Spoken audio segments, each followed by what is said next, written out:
The Islamic militant group ISIS, formerly known as Al-Qaeda in Iraq, and recently rebranded as the so-called Islamic State, is the stuff of nightmares. They are ruthless, fanatical killers on a mission, and that mission is to wipe out anyone and everyone from any other religion or belief system and to impose Sharia law. The mass executions, beheadings, and even crucifixions that they are committing as they work towards this goal are flaunted like badges of pride, videotaped and uploaded for the whole world to see. This is the new face of evil. Would it interest you to know who helped these psychopaths rise to power? Would it interest you to know who armed them, funded them, and trained them? Would it interest you to know why? This story makes a lot more sense if we start in the middle. So we'll begin with the overthrow of Muammar Gaddafi in 2011. The Libyan revolution was Barack Obama's first major foreign intervention. It was portrayed as an extension of the Arab Spring, and NATO involvement was framed in humanitarian terms. The fact that the CIA was actively working to help the Libyan rebels topple Gaddafi was no secret, nor were the airstrikes that Obama ordered against the Libyan government. However, little was said about the identity or the ideological leanings of the Libyan rebels. Not really surprising considering the fact that the leader of the Libyan rebels later admitted that his fighters included Al-Qaeda-linked jihadists who had fought against Allied troops in Iraq. These jihadist militants from Iraq were part of what national security analysts commonly referred to as Al-Qaeda in Iraq. And remember, Al-Qaeda in Iraq was ISIS before it was rebranded. With the assistance of US and NATO intelligence and air support, the Libyan rebels captured Gaddafi and summarily executed him in the street, all the while enthusiastically chanting, Allah Akbar. For many who had bought the official line about how these rebels were freedom fighters aiming to establish a liberal democracy in Libya, this was the beginning of the end of their illusions. Prior to the US and NATO-backed intervention, Libya had the highest standard of living of any country in Africa. This according to the UN's Human Development Index ratings for 2010. However, in the years following the coup, the country descended into chaos, with extremism and violence running rampant. Libya is now widely regarded as a failed state. Now, after Gaddafi was overthrown, the Libyan armories were looted and massive quantities of weapons were sent by the Libyan rebels to Syria. The weapons, which included anti-tank and anti-aircraft missiles, were smuggled into Syria through Turkey, a NATO ally. The Times of London reported on the arrival of the shipment on September 14, 2012. This was just 3 days after Ambassador Chris Stevens was killed in the attack on the US Embassy in Benghazi.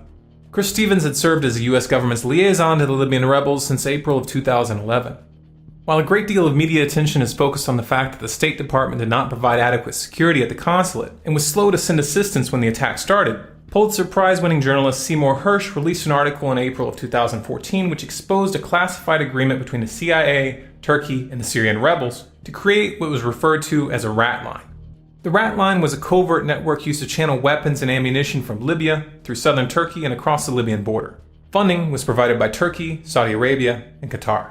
With Stevens dead, any direct US involvement in that arms shipment was buried, and Washington would continue to claim that they had not sent heavy weaponry into Syria.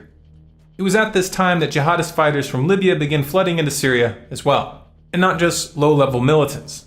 Many were experienced commanders who had fought in multiple theaters. The US and its allies were now fully focused on taking down Assad's government in Syria. As in Libya, this regime change was to be framed in terms of human rights. And now overt support began to supplement the backdoor channels. The growing jihadist presence was swept under the rug and covered up. However, as the rebels gained strength, the reports of war crimes and atrocities that they were committing began to create a bit of a public relations problem for Washington. It then became standard policy to insist that US support was only being given to what they referred to as moderate rebels. This distinction, however, had no basis in reality. In an interview given in April of 2014, FSA Commander Jamal Maroof admitted that his fighters regularly conduct joint operations with al-Nusra. Al-Nusra is the official al-Qaeda branch in Syria. This statement is further validated in an interview given in June of 2013 by Colonel Abdel Basset al-Tawil, commander of the FSA's Northern Front. In this interview, he openly discusses his ties with al-Nusra and expresses his desire to see Syria ruled by Sharia law. أما فيما يخص بعض الفصائل التي مثلا يطالب الغرب بتصنيفها كمنظمات إرهابية، جبهة النصرة. نعم، نحن نشعر أن هذه الجبهة بمكان ما هي يمكن الحوار معها. حول نعم، حول طبيعة الدولة القادمة، حول شكل الدولة القادمة، حول إمكانية هذه البلد على إقامة دولة التي تناسب الجميع. نحن في مكان ما يجب أن نتعاون ويجب أن نتحاور، وأنا على صلة بالجميع، أنا على صلة بالجميع ولا أخفي سرا بذلك، حتى فيما يخص يعني الأخوة في جبهة النصرة، ونتعاون في أمكنة كثيرة. ماذا تؤيدون أنتم؟ ما هو شكل الدولة الذي تؤيدون؟ أنا بصراحة العبارة أنا أرغب في دولة يعني يكون طابعها حضاري، لكن أن يكون شرعها إسلامي. Moderate rebels? Well, it's complicated. Not that this should really come as any surprise. Reuters had reported in 2012 that the FSA's command was dominated by Islamic extremists. And the New York Times had reported that same year that the majority of the weapons that Washington was sending to Syria were ending up in the hands of jihadists. For 2 years, the US government knew that this was happening, but they kept doing it. And the FSA's ties to al-Nusra are just the beginning. In June of 2014, al-Nusra merged with ISIS at the border between Iraq and Syria. So, to review, the FSA is working with al-Nusra is working with ISIS, and the US has been sending money and weapons to the FSA, even though they've known since 2012 that most of these weapons are ending up in the hands of extremists. Do the math. In that context, the sarin gas attacks of 2013, which turned out to have been committed by the Syrian rebels, makes a lot more sense, doesn't it? If it wasn't enough that UN investigators, Russian investigators, and Pulitzer Prize-winning journalist Seymour Hersh all pinned that crime on Washington's proxies, the rebels themselves threatened the West that they would expose what really happened if they were not given more advanced weaponry within 1 month. أعطي فرصة شهر واحد للمجتمع الدولي كي يتحرك ويعطوا الذخيرة والسلاح للثوار والجيش الحر في الأرض كي نستطيع أن ندحر هذا النظام المجرم. شهر واحد. إذا وجدنا أن هذا المجتمع الدولي سيتابع في تخاذله تجاه ثورتنا، سنفصح عما لدينا من إثباتات، وأنا أقول ذلك وأعتقد أنك تعرف جيدا أننا صادقون فيما أقول. This threat was made on June 10th, 2013. In what can only be described as an amazing coincidence, just 9 days later, the rebels received their first official shipment of heavy weapons in Aleppo. After the second sarin gas fiasco, which was also exposed and therefore failed to garner public support for airstrikes, the US continued to increase its training and support for the rebels. In February of 2014, Haaretz reported that the US and its allies in the region, Saudi Arabia, Jordan, and Israel, were in the process of helping the Syrian rebels plan and prepare for a massive attack in the south. According to Haaretz, Israel had also provided direct assistance in military operations against Assad 4 months prior. Then in May of 2014, PBS ran a report in which they interviewed rebels who were trained by the US in Qatar. According to those rebels, they were being trained to finish off soldiers who survived attacks. Quote, "They trained us to ambush regime or enemy vehicles and to cut off the road. They also trained us on how to attack a vehicle, raid it, retrieve information or weapons and munitions, and how to finish off soldiers still alive after an ambush." This is a blatant violation of the Geneva Conventions. It also runs contrary to conventional military strategy. In conventional military strategy, soldiers are better off left wounded, because this ends up costing the enemy more resources. Executing captured enemy soldiers is the kind of tactic you use when you want to strike terror in the hearts of the enemy. It also just happens to be standard operating procedure for ISIS. 1 month after this report, in June of 2014, ISIS made its dramatic entry, crossing over the Syrian border into Iraq, capturing Mosul, Baiji, and almost reaching Baghdad. The internet was suddenly flooded with footage of drive-by shootings, large-scale death marches, and mass graves. And of course, any Iraqi soldier that was captured was executed. Massive quantities of American military equipment was seized during that operation. ISIS took entire truckloads of Humvees. They took helicopters, tanks, and artillery. They photographed and videotaped themselves and advertised what they were doing on social media. And yet, for some reason, Washington didn't even try to stop them. US military doctrine clearly calls for the destruction of military equipment and supplies when friendly forces cannot prevent them from falling into enemy hands. But that didn't happen here. ISIS was allowed to carry this equipment out of Iraq and into Syria unimpeded. The US military had the means to strike these convoys, but they didn't lift a finger, even though they'd been launching drone strikes in Pakistan that same week. Why would they do that? Though Obama plays the role of a weak, indecisive liberal president, and while pundits from the right have had a lot of fun with that image, this is just a facade. Some presidents, like George W. Bush, rely on overt military aggression. Obama gets the same job done, but he prefers covert means. Not really surprising considering that Zygmunt Brzezinski was his mentor. Somebody who has over decades trained some of the most prominent foreign policy specialists, not just in the Democratic Party, but has trained a number who ended up in the Republican Party as well. He is one of our most outstanding scholars, one of our most outstanding thinkers. He has proven to be an outstanding friend and somebody who I've learned an immense amount from. And for him to support me in this campaign and then be willing to come out here to Iowa is a testimony to his generosity. So if everybody could please give Dr. Brzezinski another round of applause. Those who know their history will remember that Zygmunt Brzezinski was directly involved in the funding and arming of Islamic extremists in Pakistan and Afghanistan in order to weaken the Soviets. U.S. National Security Advisor Brzezinski flew to Pakistan to set about rallying resistance. He wanted to arm the Mujahideen without revealing America's role. On the Afghan border near the Khyber Pass, he urged the soldiers of God to redouble their efforts. We know of their deep belief in God, and we are confident that their struggle will succeed. That land over there is yours. You'll go back to it one day because your fight will prevail and you'll have your homes, your mosques back again because your cause is right and God is on your side. By the way, Osama bin Laden just happened to be one of these anti-Soviet freedom fighters that the US was funding and arming. This operation is no secret at this point, nor are the unintended side effects. I mean, let's remember here, the people we are fighting today, we funded 20 years ago. And we did it because we were locked in this struggle with the Soviet Union.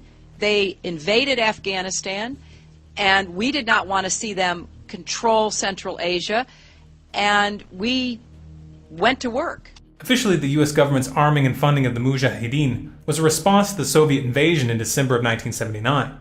However, in his memoir entitled From the Shadows, Robert Gates, director of the CIA under Ronald Reagan and George Bush Sr., and Secretary of Defense under George W. Bush and Barack Obama, revealed that the US actually began the covert operation 6 months prior with the express intention of luring the Soviets into a quagmire. The strategy worked. The Soviets invaded, and the 10 years of war that followed are considered by many historians as being one of the primary causes of the fall of the USSR. This example doesn't just establish precedent. What we're seeing happen in Iraq, Afghanistan, and Syria right now is actually a continuation of an old story. Al-Nusra and ISIS are ideological and organizational descendants of these same extremist elements that the US government made use of 30 years ago. The US then went on to create a breeding ground for these extremists by invading Iraq in 2003. Had it not been for the vacuum of power left by the removal and execution of Saddam, Al-Qaeda in Iraq, aka ISIS, would not exist. And had it not been for Washington's attempt at toppling Assad by arming, funding, and training shadowy militant groups in Syria, there is no way that ISIS would have been capable of storming into Iraq in June of 2014. On every level, no matter how you cut it, ISIS is a product of the US government's twisted and decrepit foreign policy. Now, all of this may seem a bit contradictory to you as you watch the drums of war against ISIS begin to beat louder and louder, and as the airstrikes against them are gradually widened. Why would the US help a terrorist organization get established, only to attack them later? Well, why did the CIA put Saddam Hussein in power in 1963? Why did the US government back Saddam in 1980 when he launched a war of aggression against Iran, even though they knew that he was using chemical weapons? Why did the US fund and arm Islamic extremists in Afghanistan against the Soviets? There's a pattern here, if you look closely. This is a tried and true geopolitical strategy. Step 1. Build up a dictator or extremist group which can then be used to wage proxy wars against opponents. During this stage, any crimes committed by these proxies are swept under the rug. Step 2. When these nasty characters have outlived their usefulness, that's when it's time to pull out all that dirt from under the rug and start publicizing it 24/7. This obviously works best when the public has no idea how these bad guys came to power. Step 3. Finally, when the public is practically begging the government to do something, a solution is proposed. Usually, the solution involves military intervention, the loss of certain liberties, or both. ISIS is extremely useful. They have essentially done Washington's dirty work by weakening Assad. In 2014, while the news cycle is focused almost exclusively on Ukraine and Russia, ISIS made major headway in Syria, and as of August, they controlled 35% of the country. Since ISIS is largely based in Syria, this gives the US a pretext to move into Syria. Sooner or later, the US will extend the airstrikes into Assad's backyard. And when they do, US officials are already making it clear that both ISIS and the Syrian government will be targeted. That, after all, is the whole point. Washington may allow ISIS to capture a bit more territory first, but the writing is on the wall, and it has been for some time now.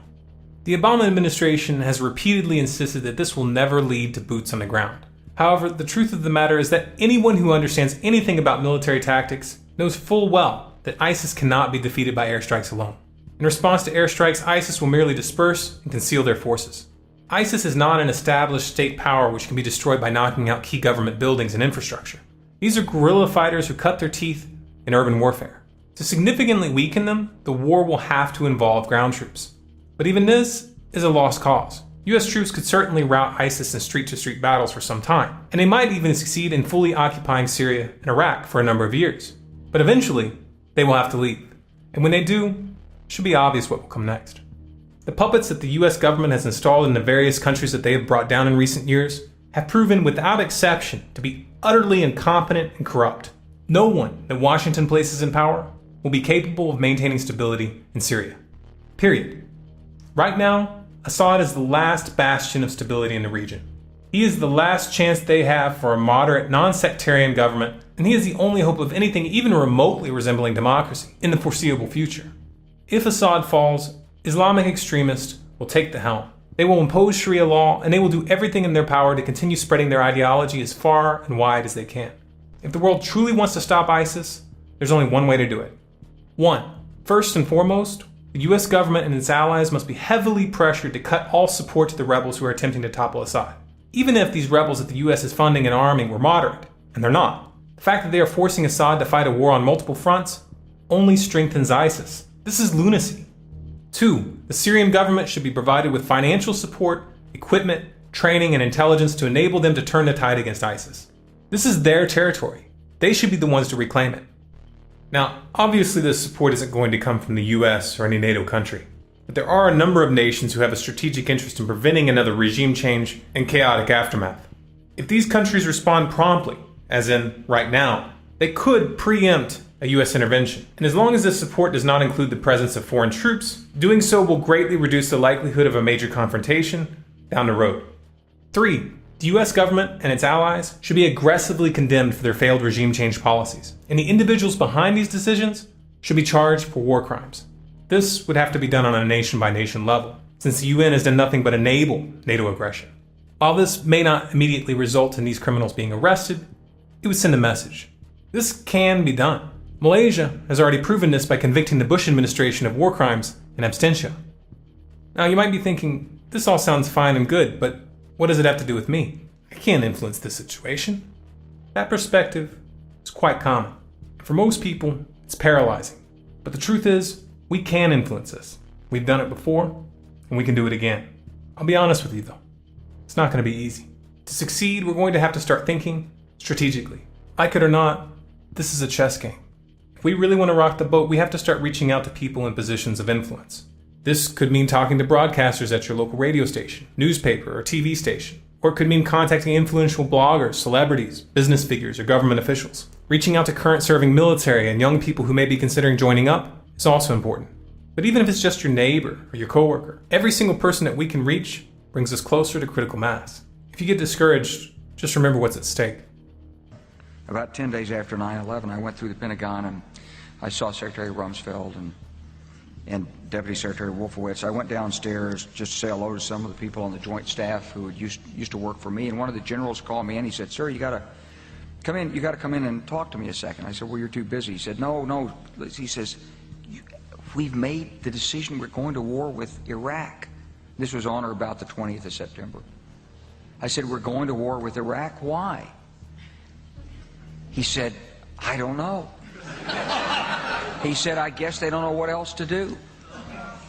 So I said, "Well, did they find some information connecting Saddam to Al-Qaeda?" He said, No. He says, "There's nothing new that way. They've just made the decision to go to war with Iraq."